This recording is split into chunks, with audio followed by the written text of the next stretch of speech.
Bank of India credit officer vacancy for scale 2, 3, and 4 is now out. You might be wondering what's next. Next is our dedicated batch, which covers complete syllabus of Bank of India credit officer from detailed live sessions to pre-recorded sessions. Along with that, you have dedicated MCQs, ready reckoner, practice set, test series, and even the interview guidance. For all this, you need to join the dedicated batch. Link is in description. Now enjoy the sample sessions of our content so that you stay ahead in this race. What is IBC? Insolvency Bankruptcy Code. Why it is a code? Because it's a summation of all previous acts. Act क्या होता है? एक particular नियम होता है. Code क्या होता है? वो कलेक्शन ऑफ एक्ट होता है, क्योंकि बहुत सारे नियम है. कौन सा नियम किस में एप्लीकेबल होगा उसको जानने के लिए होता है आईबीसी. आईबीसी मतलब insolvency and bankruptcy code. NPA recover करने के लिए बहुत सारे चीजें हैं. आईबीसी से पहले इतने सारे कोड आए थे, बट फिर भी क्विक रिजोल्यूशन नहीं हो रहा था, इसलिए इसलिए आईबीसी आया. ठीक है. The Insolvency and Bankruptcy Code enacted in 2016. It's a collection of all uniform civil laws, banking laws, Sikh Industry Act, etc. for quicker resolution of NPA recovery. NPA recovery को जल्दी जल्दी करने के लिए IBC आया है. ठीक है. This is applicable to companies, LLPs, individuals also, right?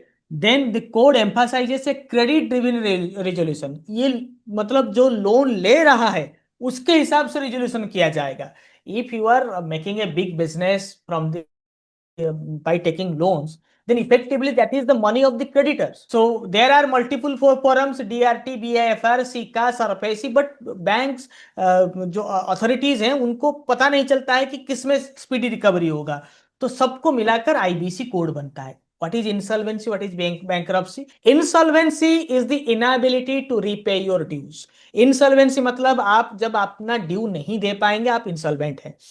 आपको 2 लाख देना था, किसी को दे नहीं पा रहे, आप इंसॉल्वेंट है. But when you are legally declared insolvent, मतलब आप पैसा नहीं दे पा रहे हैं, ये लीगली डिक्लेयर हो जाता है. कभी कभार कस्टमर जानबूझ के नहीं देता है. आपके दोस्त अभी कोई जोक कर रहा था कि कोई मरने के लिए पड़ा था, तो उसको उसके दोस्त ने अपना कार गिरवी रख के पैसा दे दिया, तो वो बेचारा बच गया. अब उसको पैसा मांग रहा है, वो बोलता है कि अगर मैं मर जाता तो थोड़ी तेरा पैसे, तो थोड़ी स्वर्ग आके मेरे से पैसा लेता, तो फिर क्यों मांग रहा है. तो इंडिया में तो यही होता है, जाता है आसानी से, वापस नहीं आता है. वापस करने के लिए मांगने वाले को बहुत सारे बहाने बनाने पड़ते हैं देने वाले को. तो वो जानबूझकर नहीं देता है. थोड़ी उसको हम बैंकरप्ट डिक्लेयर कर देंगे, थोड़ी वो ये कोड का मजा उठा पाएगा, नहीं उठा पाएगा ना, because he is not legally declared insolvent. He himself says, I don't have money, I don't have money. But insolvency is inability to pay. Bankruptcy is the legal stamping on somebody, on a company, that he is insolvent. When you are legally declared insolvent, you are called bankrupt. So applicable to any company, any partnership firm, any LLP, any individual. Why IBC? Because it's a time bound resolution. पैसा लिया है तो समय पे वापस करना है, no matter how big your company is. Okay. ये 3 कारण से आईबीसी होता है, क्योंकि लोगों को पता है, डर है कहीं इधर उधर करेंगे तो कहीं एम्प्लॉय भी आके खड़ा ना हो जाए, एम्प्लॉय भी ना आके, या फिर जो लोन जिसने लोन दिया है वो कहीं एनसीएलटी में चला ना जाए. ठीक है. So there are 2 ways. One, CIRP मतलब for company cases, corporate insolvency resolution process, and one for individuals. कभी कभार इंडिविजुअल्स भी पैसा वापस नहीं कर पाते, तो there are 2 ways. One is for company, one is for individuals. And पहले क्या होता होगा in the cases of CIRP or in individual cases? First insolvency resolution process, then liquidation.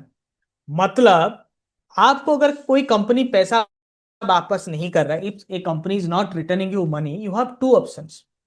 Either you reform that company so that its profitability increase and they repay their due in time, or you say कि no sir, you sell all your asset and repay me. Right? But जब किसी का accident होता है, major accident, medical में जब लिया जाता है, वो पहले आईसीयू को भेजता है डॉक्टर, या बोलता है कि नहीं नहीं मर जाएगा, ऑपरेशन करके क्या फायदा है, डिक्लेयर ही कर देते हैं, मरा हुआ डिक्लेयर ही कर देते हैं. ठीक है. नहीं, भले ही कस्टमर मर चुका होगा, फिर भी एक अटेम्प्ट डॉक्टर करता है. वो तो पैसा लेने के लिए कभी कभार कर देते हैं, मगर टेक्निकली किया जाता है, शायद बच जाए. So similarly when A company is under stress, you don't go for liquidation. Liquidation मतलब कंपनी बंद करो, जितना एसेट है उसको बेचो और जिसका ड्यू है उसको पैसा वापस कर दो। ऐसे में सबको पैसा नहीं मिल पाएगा। कंपनी का ड्यू है 10 करोड़, 10,000 करोड़ का, और उसके पास एसेट है 2,000 करोड़ का, क्योंकि बाकी तो उसने सब कुछ बिजनेस लोन लेके किया था। तो ऐसे में वो कैसे आप सबका रिकवरी कर पाएंगे? when there is no way to earn money, then only liquidation. If there is a little chance of recovery, there will be attempt to recover. So that is called insolvency resolution process.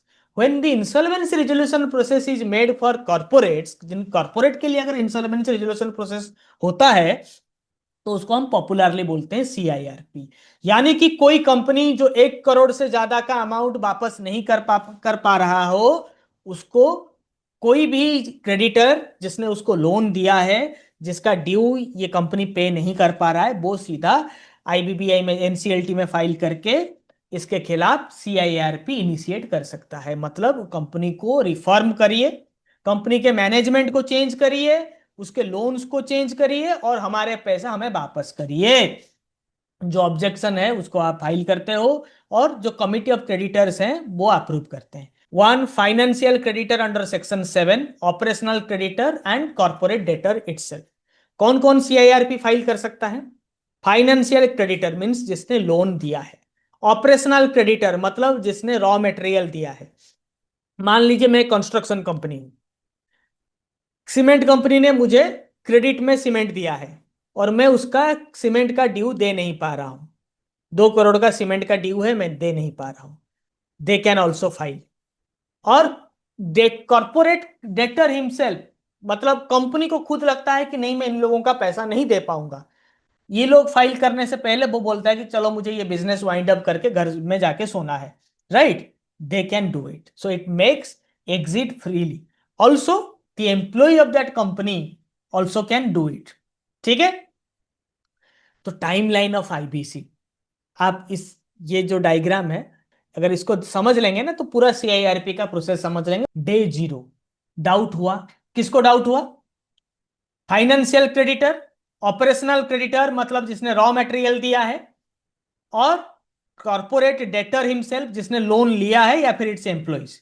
If you are a house buyer buying a house from a builder, you can also do it. याद रखिए, builder आपसे पैसा लेकर भाग नहीं सकता, उसने जो ब्रोशर में जो क्लेम किया है उसको देना पड़ेगा। नहीं दिया तो आप उसके खिलाफ भी इंसॉल्वेंसी रिजोल्यूशन प्रोसेस स्टार्ट कर सकते हो। So these four people, debtor, the staffs, financial creditor, the one giving the loan, the one giving the raw material, or the house buyer can do it. So you file before NCLT when the default is 1 crore and above. Default 1 crore से ज्यादा है, आप NCLT day 0 पहले दिन ही file कर देंगे। ठीक है? NCLT has 14 days time to take a decision. It's okay, आप जो बोल रहे हैं सही बोल रहे हैं, या फिर कोई बोगस कंप्लेन होगा, बोगस कंप्लेन होगा तो NCLT, NCLT means national company law tribunal, DRT means that recovery tribunal, that is for individual cases. For company cases NCLT means the banking financial cases will not go to the normal Supreme Court High Court, they will only go to DRT और NCLT। ये तो clear हो चुका है। 14 days का time है किसके पास? NCLT के पास, टू अप्रूव और रिजेक्ट। अगर अप्रूव कर दिया, immediately NCLT says moratorium is in place। moratorium मतलब nobody else can file a suit against that company, no loan recovery attempt will be made by anyone, no asset will be transferred, no salary will be paid, nothing, no payment, nothing will be done, everything is freezed। okay, 14 days of time। rejected, कहानी खत्म, कि bogus complain था, ऐसे ही complain कर दिया। उसके बाद IRP मतलब इंटरिम रिजोल्यूशन प्रोफेशनल प्रोसेस। क्या हम बात कर रहे हैं? CIRP के बारे में बात हो रहा है, कॉर्पोरेट इंसॉल्वेंसी रिजोल्यूशन तो प्रोसेस। और उसको जो करेगा, NCLT के पास IRP होते हैं, resolution professionals. For the mean time immediately NCLT पहले अपॉइंट कर देगा, NCLT के पास लोग होंगे, वो उनमें से किसी को अपॉइंट कर देगा। IRP appointed by NCLT to take control of the company. Now the erstwhile board director वो सब नहीं रहेंगे। कौन हो जाएगा कंपनी का head? Who is the new company head? The IRP, interim resolution professional appointed by the IBC। Okay, within 14 days of approval, मतलब day 0 से 28th डे में ये डिसीजन हो जाएगा कि के अंदर नया अपॉइंटमेंट हो जाएगा to lead the company. Then you have another 3 days.